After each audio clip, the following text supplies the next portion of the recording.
Селям алейкум. Бүгін жұма эртесі. Сонына келген афтанын нәтижелеріні чықармаға онайтлы вақыт. Студияда Айша Шулакова. Намзет олмақ үшін күреш. Чтобы максимально большой. Кырым сакинлері чоқча иштирак етсінлер. О заман біз күчлі намзетлеріні сече білеміз. Бутун devlet boyunca Единая Россия фирқасындан евелден рейберу башланды. Кырымның мектептерінде сонки чан яңғырады. Doğrusun айтса, мен сағынacağım. Мектепте olğan аят bir vaqt birda tekrarlanmayacak. 29 binden ziyade Kırım mezunu mekteplerinden sağlıklaştılar. Sanksiyalar Kırım'ın muvaffakiyetli inkişafına keder ete mi? Investorlar ile problemler yok. Bizge investorlar keleler, çalışalar. Yarımadanın büdjeti hakkında Kırım Cumhuriyeti Vezirler Şurası'nın reis muavini Irina Kiviko ile olğan ekskluziv intervyumuzda. Сақтаки yalı kenarının yanı ayatı. Набережная прекрасная. Pek güzel. Şimdi her şey yeşillenir, daha güzel olacak. Сақта Tuzlu Şifalı Gölü'nün etrafındaki yalı kenarının tamiratı yekünleyeti. Kırım mekteplerinde sonki çan yanğıradı, vazifeleri, kontrol işleri ve şamatalı teneffüsler endi geçmişti. Gelecekte yanı büyük ayat. Bu sene sonki çanға bağışlanған tedbir tek 4. 9. ve 11. sınıf talebeleri için gıyabi formatta ötkerildi. Covid'e karşı bütün kaideler kütülse de lakin offline şekilde tantanalı tedbirlerde muhbirlerimiz bulundu. Zemanevi muzika seslerini mektep mezunları vals oynap başladılar. Yaşlar arasında popüler olğan avalarını halkımızın milli haytarma adlı oyunu deňiştiri. Alime Abdannanova adına 44. mektepte bu avasız hiç bir tedbir keçmey.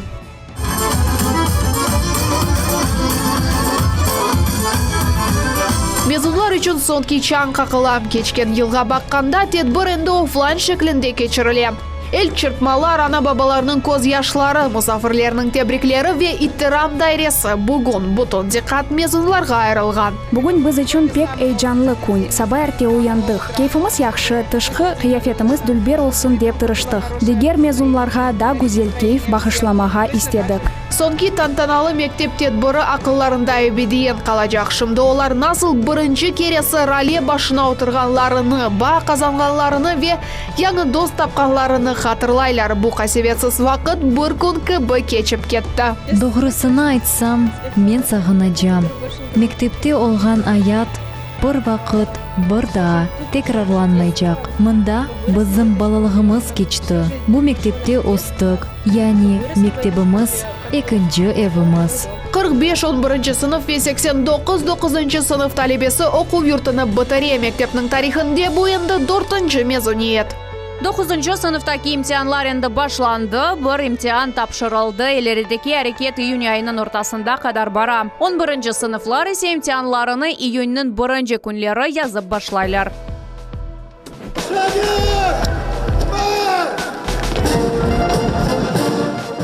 Orkestrning sesleri altına askerlik adımının kadetler bembeyaz urbada Rusiya, Karadeniz flotu ve Avadisant ordusunun bayraklarını çıkaralar. Böyle şekilde Nahimov adına Arbi Deniz Orta Ali okuv yurtunda sonki çan tedbiri keçirildi.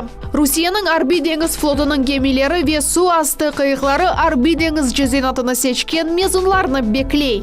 Hatıravlar en yaxşı, çünkü bu birinci tolu mezuniyet. Hatta en parlak dakikalarını ayırmağa kıyın, çünkü olar pek çok edi. Bu hem Smolny gemisinde denizge çıkıp, hem 9 Mayıs paradı. Bu yılın mezuniyeti unikal. Platsta tek yerli kadetler değil de 60'a yakın Omsk kadetleri de tura.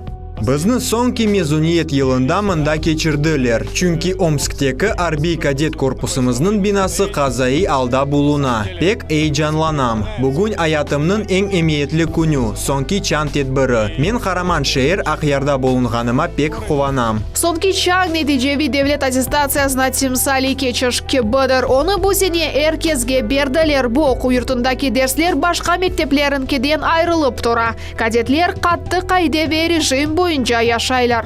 Başlangıç Arbi hazırlık. Olar Arbi okuv yurtlarına kelgende birinci kursının yarı programmasını bileler. Сонки чаңлар Қырымның эпосы мектептерінде яңғырады. Тебриклерге Қырым елбасшысы Сергей Аксенов да қошылды. Бізім балабан девлетімізде балларға өз ерлеріні тапмаға чоқ имкан бар. Ләкин бұл іш үшін мақсаткарлық, өзіңе ишанч ве исрарлық керек. Бұл хусусиетлерсіз оге инкишаф olmaz. Бізім президентіміз япқан бұтын әрекетлері әркезге бұл аятта өзіні тапмаға чаре бере. Қорқмамақ, өзіңе ишанмақ ве ватаныңны севмек керек. О вақыт шей керчеклешір.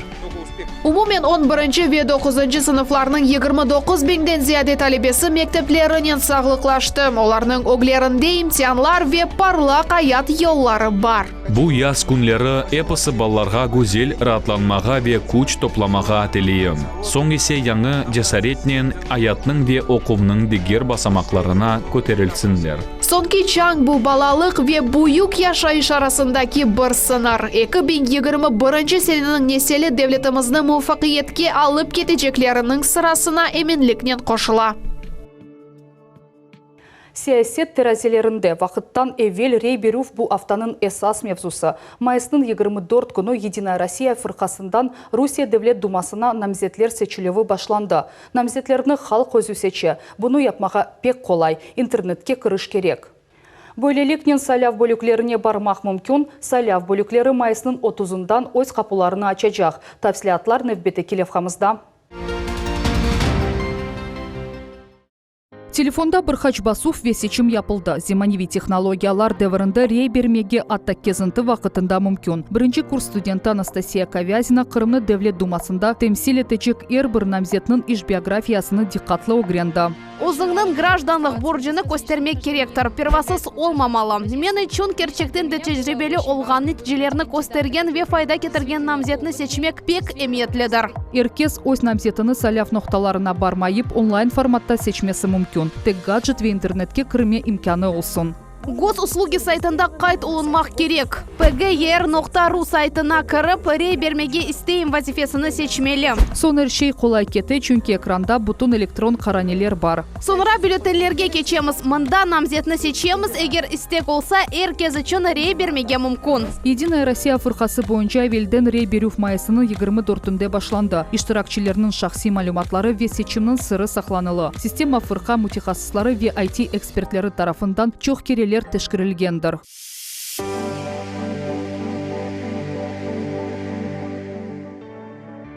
Праймеризнің бірінші күні велден рей беруінің сайты кибер ұжымға оғрады. Чешіт IP адрестерден келген мұраджатлар саниеде 15 бинден зияде олды. Құрып системалары тест жалышты ве бойле ұжымге ел қоймадылар. Бұл ұжым четел бұйық хакер тешкілатлары тарафындан yapıldı деп тахмин етеміз. Чүнки мемлекетлеріміздің içinde olған şeyler тест тешкіріле. Біздеке мақсус қызметлер күчлі. Олар қанун бұзуcını acele tapar еді.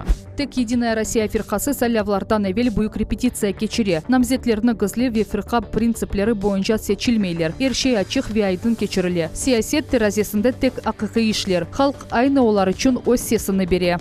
Федераль топлашуында çalışkan мебусларының işi esasen Москвада кече. Сізге аман-аман бір саа федераль seviyede işlеп çıkarılғаныны айтайым. Elbette, bizim мебуслар корпусымызда мутихассыслар çok olsa, o kadar biz хата ve başka kararlardan korçalanacağımız.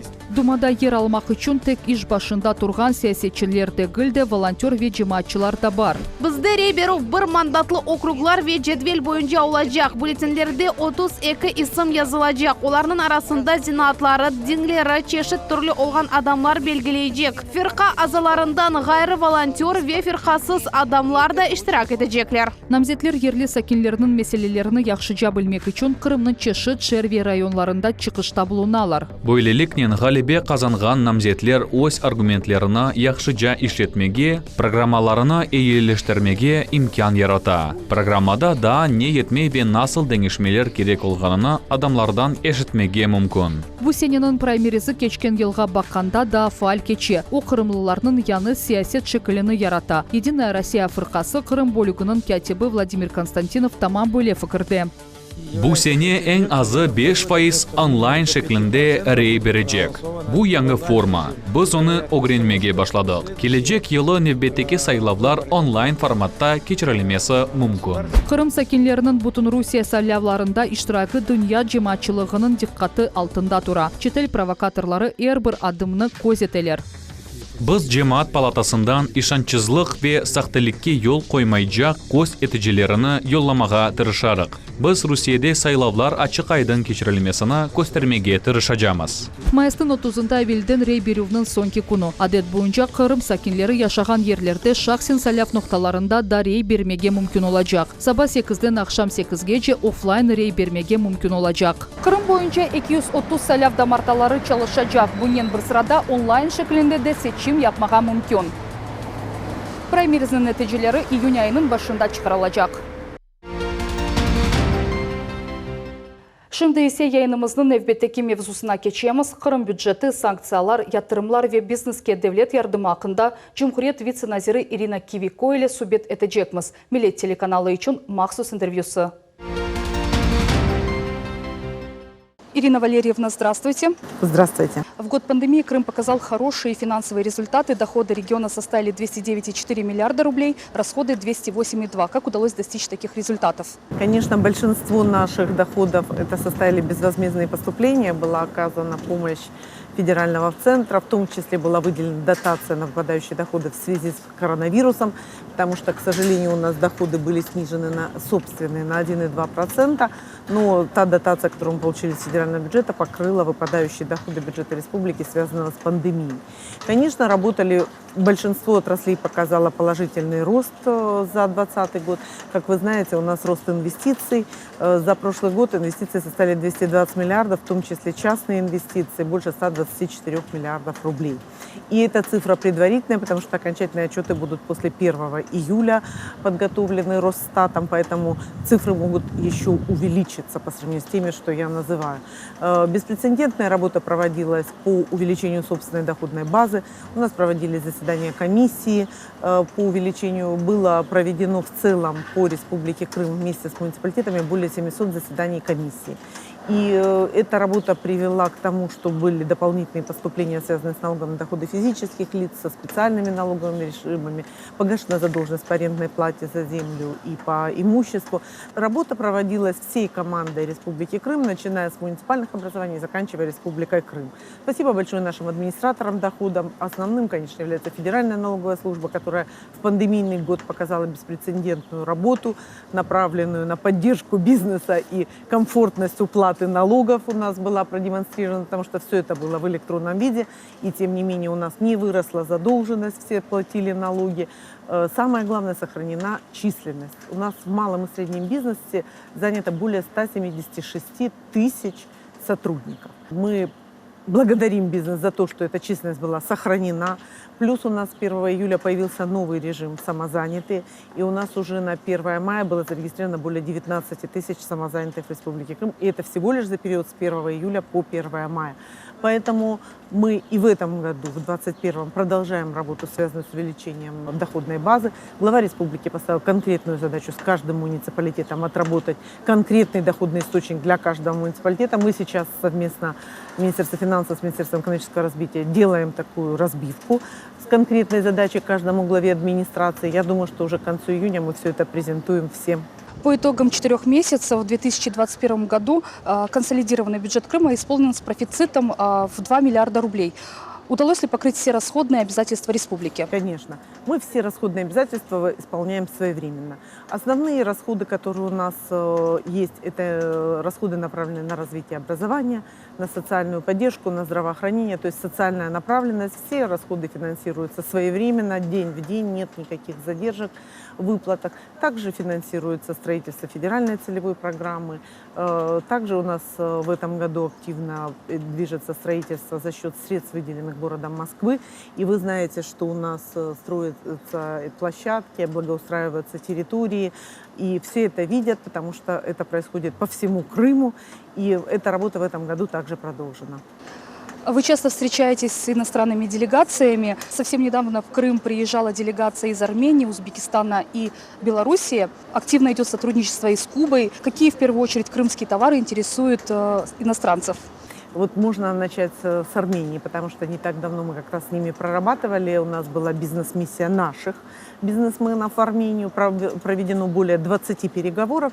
Заключено 5 договоров на сумму более 5 миллионов долларов. И сейчас, когда приезжали к нам, вы назвали всех, кроме Казахстана, еще приезжал Казахстан. Казахстан тоже интересовался сельским хозяйством. Большой интерес к нашему электрооборудованию, которое производится на наших крупных заводах в Симферополе. Очень большой интерес к парфюмерной, косметической продукции, потому что она натуральная, высококачественная. Наш центр поддержки экспорта сейчас переместил свою работу из офлайна, так сказать, онлайн, помогает размещаться на электронных площадках нашим крымским бизнесменам. И эта работа тоже дает свой результат, потому что мы уже за декабрь и апрель вывели 5 наших крымских фирм на китайский рынок, где продажа происходит на электронных площадках и достаточно успешно. Насколько санкции мешают работе с иностранным бизнесом? Конечно, они осложняют жизнь, но тем не менее мы ищем выходы, да, и вот как раз интернет-торговля – это один из этих выходов. Мы на форуме, который проходил у нас в Феодосии, который назывался «Время для экспорта», рассказывали, и бизнес-тренеры показывали, как правильно позиционировать свою продукцию на международном рынке, и проводили бизнес-тренинги конкретные, пошаговые, что для этого нужно сделать. Присутствовало более 150 предприятий за 2 дня, и мы понимаем, что мы дальше будем двигаться в сторону электронной торговли. Крым всегда был лакомым кусочком для инвесторов. Теперь, чтобы не пострадать от санкций, предприниматели могут вкладывать в развитие Крыма инкогнито.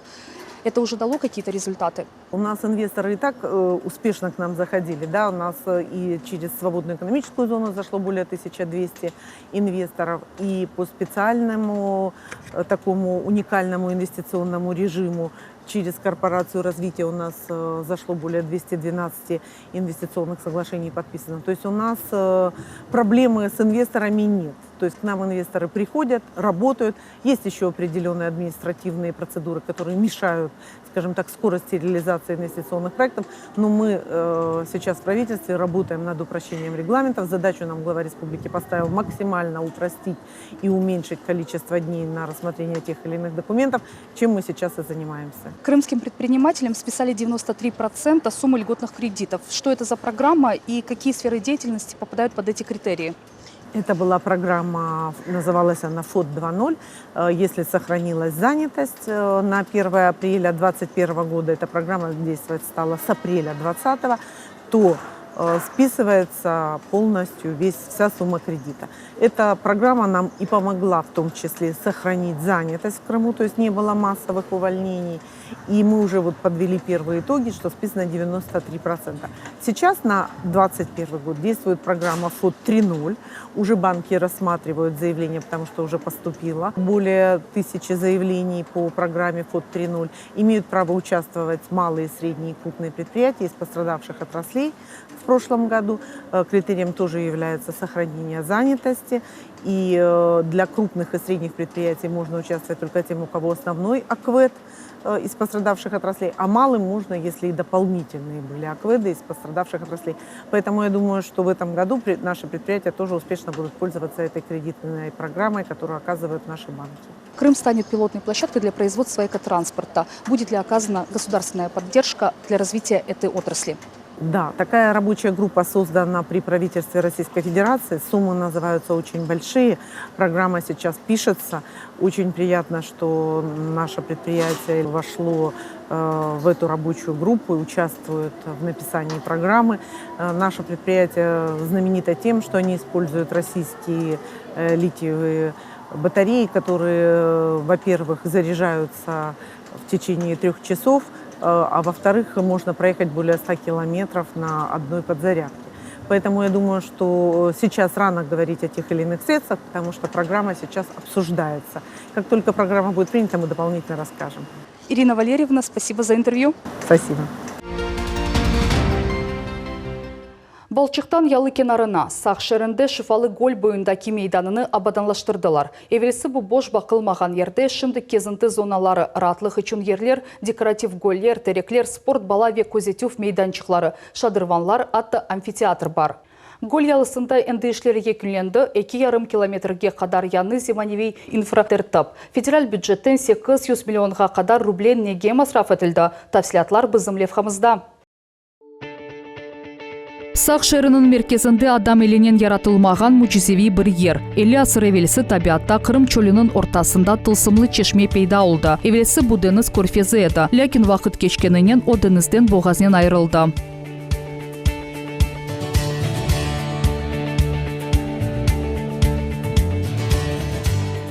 Тузлы гөл ачық көк тубынды ақығы лаборатория, сақ балчығы липид, витамин ве микроэлементлерге байдыр. Оларның сайысымында люд дәнізінден чоқтыр. Гөлінің шыфалы хусусиетлері ақында да Қырым ханлығы дәвірінде беледі. Сақ гөлінің ялысында бірінші шыфахане тек 19 асырда пейда олды. О вақыттан берлі курорт балчығы тедәвилев меркезі сайылмақта. Энді сақ інчесі лайық черчеве алды. Кешміштаки киік ялы земаневи ялы кенарына чевірілді. Кезінті зоналары ратлық үшін ерлер, декоратив голлер, тереклер, спортив бала ве көзетюв мейданчықлары. Бұл есе ялы кенарының меркезі амфитеатр. Концерт те саналыштырмалар кечірмек үшін ачық havada серчілер залы. Күрджілар аз мобиль гражданлар үшін де оңайтлы шарайтлер яраттылар. Bundan da ғәрі да 6 данемев зуи чешме құрылды. Олардан бірісі уникальдыр. Русияда башқа бөле чешме жоқ. Зурапод бұл білгісайардан идаре етілген чешме. Она суни ақыл датчиклері көрсетілген. Мисал оларақ мұшық чапса суф ақмаға девам ете. Егер адам кечсе о тоқтай. Пошма музыка ве шықлар да қойылған. Ақшам о чешме дайын дегілді. Дискотека кібі çalışması мүмкін. Ялы кенарының умуми мейданы 12 гектар, яғни 3 километр ратлық зонасы. Бұл федераль мақсатлы программа бойынша құрылған объект. Оның ясалмасына 800 миллион рубле айрылғандыр. Құружилық ішлері бітті енді объектлеріні абаданлаштырмақ қалды. Лейха тезілгенде ве құружилық вақытында аз мобиль гражданларының ихтияжылары да көз өгіне алынды. Юрий Федоров Москва вилаятында яшай. 80-нчі сенелерінден берлі сақ шеріне тедавиленмеге келе. Бұл ерні да совет шері оларақ сонысе дағылған дәвіріні қатырлай. Шымды есе о Русияды насылдыны шып инкишаф еткеніні көре. Yol ярамай, чұқырлы еді. Шымды есе мүкемел 2 километрлік ялы кенары япылған. Ундан да башқа дамба үстінде сақатлар коляскасының деңізге етіп бармаға мүмкін. Руслан Гацалов ярымадамызның шархи ялысына Шымали Осетиядан келді. Авропаны Қырымның дүлбер манзаларына дәніштіргеніне пешман етмей. Шифаханедеки процедуралар арасында спортнен оғраша.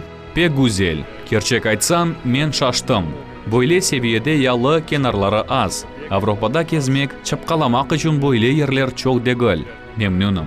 Қырым Русияге қошылған сон, сақ шері ве оның шифаханелерінде максималь перезагрузка кете. Кичік курорт шері балчықнен тедавилев мерkezіне чевірле. Ең esасы саққа енді тек балчық яқмаға ве гөлде ювынмаға дегілде. Ялы кенарында да кезмеге кележеклер. Ялы кенары мүкемел. Адам чоқ. Балачықлар кезе. Қач адам олса о қадар чоқ фікір бар. Кемерлерінің дизайн ве янартылған ялы кенарына шикаятлері бар. Мына көресіңіз, шымды бойле елі авада кезіп оламазсын. Көргеніңіз кібі, ялы кенары бош. Sıcak havada damında oturmağa çare yok. Yerli sakinler yalı kenarının yanı tış kıyafeti daha çok turistlerini celp etip, Kırım'ın yalı boyunda yerleşken başka yalı kenarlarına rakiplik edeceğinde eminler. Bayrinın sonki ayı tamam böyleydi. Gelecekte yaz mevsimi ve gelecek yayınımızda biz mutlak meraklı haberlerinin sizlerini tanış edeceğiz. Görüşkence.